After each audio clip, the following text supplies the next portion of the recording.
High বন্ধুরা, আজ দেখো আমি কি করব। মাছের মাথা দিয়ে রসা, আলু দিয়ে রসা বানাবো। তার জন্য আমি ভালো করে মাছটা ধুয়ে নিয়েছি, নিয়ে নুন হলুদ মাখিয়েছি। দেখো বন্ধুরা, মাথাটা ভাজা হয়ে এসছে। এতটাই ফাটছে, এখানে দাঁড়ানো যাচ্ছে না।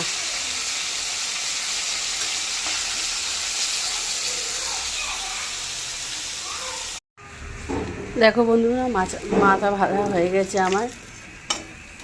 সরিয়ে দিচ্ছি মাথাটা। আমি এই তেলেই আলু দিয়ে দেবো। আলুটা কেটে রেখেছি, আলুগুলো দিয়ে দেবো এই তেলে। ভালো করে ধুয়ে নিয়েছি। পেঁয়াজ কেটেছি আমি, 5-10 মিনিট বেটে রেখেছি। কাঁচা লঙ্কা, গোটা গরম মশলা, শুকনো লঙ্কা ফোড়ন দিয়েছি। পেঁয়াজগুলো দিয়ে দেবো।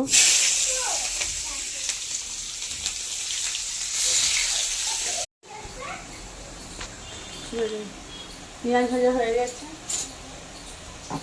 এবার আদা রসুন বাটা দেবো।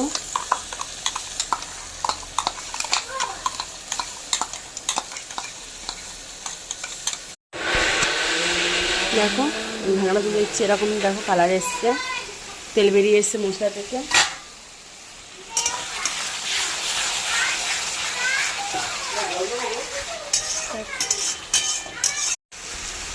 আমি এই আলুগুলো দিয়ে দিলাম।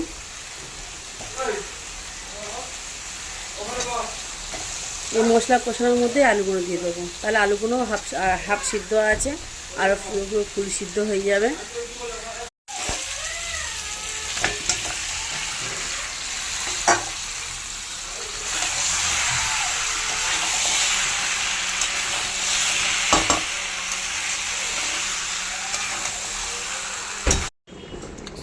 দেখো জল দিয়েছি, ফুটে এসছে।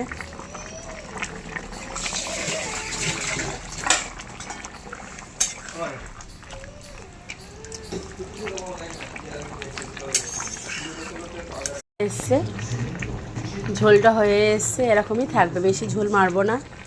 আমি একটু গরম মশলা দিয়ে দিলাম। একবার এরকম করে আর মাছের মাথা দিয়ে আলু দিয়ে রসা করে খেয়ে দেখবে বন্ধুরা।